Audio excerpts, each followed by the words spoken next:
Guys, તો અમે લોકો જઈએ છીએ આજે મારા બાના ઘરે અને આના ઘરે આના ઘરે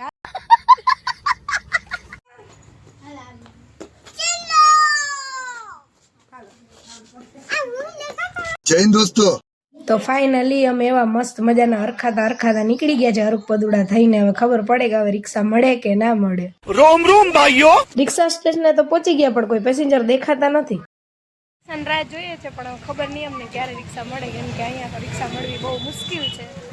એટલે હું મારો ભાઈ બિચારો નંબર ગોતે છે કે રિક્ષાવાળા નંબર મળી જાય ફોન કરી નાખીએ. A few moments later. રિક્ષાના બદલે અમને મળી ગઈ ફોર્ચ્યુનર. અબે સાલે.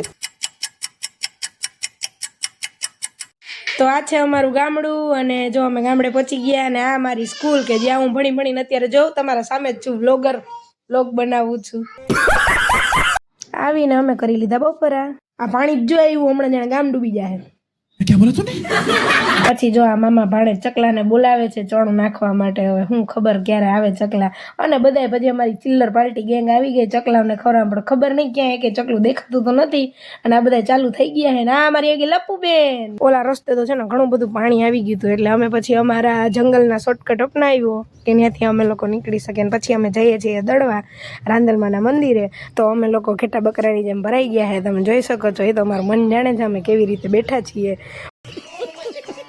અને આ છે વિહતમાનું મંદિર. દડવા એન્ટર થતા અને આ છે ડોબા. જો આ ડોબાની જેમ ડોબા ફરે જ રાખે. આ સમજો ગજબ બેઇજ્જતી હે.